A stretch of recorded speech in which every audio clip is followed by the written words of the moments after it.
Good morning, good afternoon, good evening from whichever part of the world you're from. This is Kavita Ramchand from Life Success Coaching in Mauritius. I think one of my shoulders is bent, so always my blouse is going up and down. Okay, so I'm reading to you the chapter 10 of the book You Were Born Rich. Amazing chapter. It's the one that made the biggest difference, has made the biggest difference in my life. It's called the vacuum law of prosperity because nature abhors a vacuum. And the moment you one thing goes out from your life, another thing is about to replace it. There's no vacuum in nature. All right. So if you understand this, if you want to change, let's say a habit that's not good, you want to first think of the good habit that you want to instill and then keep focusing on the good habit until you replace the habit. It's such an amazing concept because it's effortless. It starts with your thinking, and that's it. You just need to think that way, and you can change your results. Amazing concept. Okay, so let me continue the story. This is a story that's going on, like Bob has been telling about his cousin who didn't know how to renovate her house because she didn't have any money. But then he helped her. He told her that if you don't remove the clothes, that the curtains that are already there, the old curtains, you are not making space for the new. So the old will still remain there, and it's still in your vibration because that's why it's still there. You still like it in a way. You're in love with something you don't want, putting it that way. And a person will say, "Why would I love something I don't want?" Because it's still in your vibration. It's still there. This is an amazing science, actually, if you come to think about it. You have to just dig deep in your own mind to understand how you are manifesting your reality. It's amazing. Okay, so let me continue. He says, now he's talking about clothes, right? He says, in saying this, I'm well aware that some of your clothes may have been expensive, so you're rather reluctant to dispose of them. Because now he talks about clothes. If your cabinet is full, and let's say you don't remove, like somebody doesn't have money to buy new clothes, for example, it's because he's not making space. The old clothes are still accumulating, you see. So if you want to buy new clothes, then you want to make space for the clothes. In saying this, I'm well aware that some of your clothes may have been expensive, so you're rather reluctant to dispose of them. However, you know as well as I do, some of the clothes which you have hanging in your closet are hanging there simply because they don't feel comfortable to you when you do put them on. There is something about them you do not like. Therefore, I would strongly suggest simply give them away. By doing this, you will automatically be making room for the new clothes which are inevitably going to follow. Okay, in my house, there's an abundance of clothes, but then I like all my clothes. Maybe I don't wear all, but I still like them. And he's saying that you don't like those clothes. I mean, yeah, I need to think about that. Now, he says this. He gives a work to do. He says, set the following project for yourself and then carry it out. Right? Check your own clothes closet very carefully, as if with a fine tooth comb, and then remove all of the clothes you no longer wear. Once you have done this, simply give them away. By doing this, you will thereby create a vacuum or void. Moreover, since nature abhors a vacuum, it will only be a relatively short period of time before your closet is once again full of clothes. Only this time, however, it will be full of clothes that you really want to wear. You really do want to wear.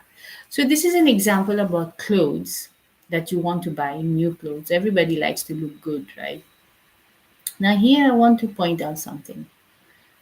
I have reached a stage in life where I've done it all. I've had all the good clothes, I've worn all the good clothes, and I still have good clothes. So, I'm not concerned about that aspect of my life. But yes, I am definitely concerned about another thing that I had to let go to make space for the new. I had to let go of all the education I was given to by my surroundings, by my environment, my family, my school, my university, my life after marriage. Everything has been like a lesson for me, a blessing, I would say. Why? Because life is our greatest teacher. And if we ignore what life is trying to teach us, we are going to stay stuck at some point of time in life. And most people are not even aware of this. Most people they go to school until a certain point, they graduate, they get married, and that's it. That's not it. Life is not stopping. Life is moving on. So why do people stop? There's one idea that has gone in people that I would say has caused a major, how do I say this? A major disappointment in the world is the idea that we should not want for more. We should not want more in life. You're designed to want more. You are like a kid who always wanted more. You are like that. And your spiritual self is for fuller expression and expansion. You want to have fun. You are here to have fun in life. And yet we are living lives in reverse direction, isn't it? I seem to see that stress is the new norm in the world. Stress. I don't think there's a creator who made human beings to be stressful. You know, when you're stressed, you're not at ease. And when you're not at ease, that is why my mentor calls this dis-ease. Your body is not at ease. Disease is something that we should redefine, re-understand. That why are we living our lives with little, you know, how do you say this? Little happiness when we are here to experience the nectar, as they say, of blissfulness. When will that happen? If you don't change the way you think about things. So I honestly had to let go of an education that I grew up with for a new education. Until I didn't let go, the new education did not settle in. So I had to, it was not easy to do that because you know who you have, whatever education you have received in your life, it has made you the way you are today. You become what you think about. That's what all religions also say. It's your thoughts. But whoever gave me those ideas that I should, live live the dreams other people have set for me and not my own dream. When that thing changed and I started living for myself, I found my gift, which is to share this education to the world. And when you find your gift, you become a gift to the world because you do that thing with so much passion that you send out such great vibes that that section of the world with which it resonates will just become your biggest fan. Isn't that great to know that you can change your reality? You can actually change your destiny. So I'm going to leave you here today with this idea because it's an idea that can turn your life around. It turned my life around, you know. But most people are not thinking. Why? Because the thinking that has been set in us from childhood is running our whole life. And we go the from birth to death like that. At what and I see many people who are like tiptoeing through life, trying to make it safe to death. Death is the most certain thing that's going to happen in our life. Nobody can escape it. But are we living? Are we enjoying life? We don't know when we are going to go. Nobody knows. My brother left us at age 29.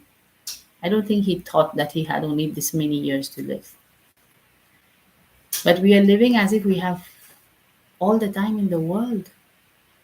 When are we going to have fun? When are we going to enjoy our lives? It's time. Every moment is the time. Now is always the time. So make the most of your lifestyle and educate.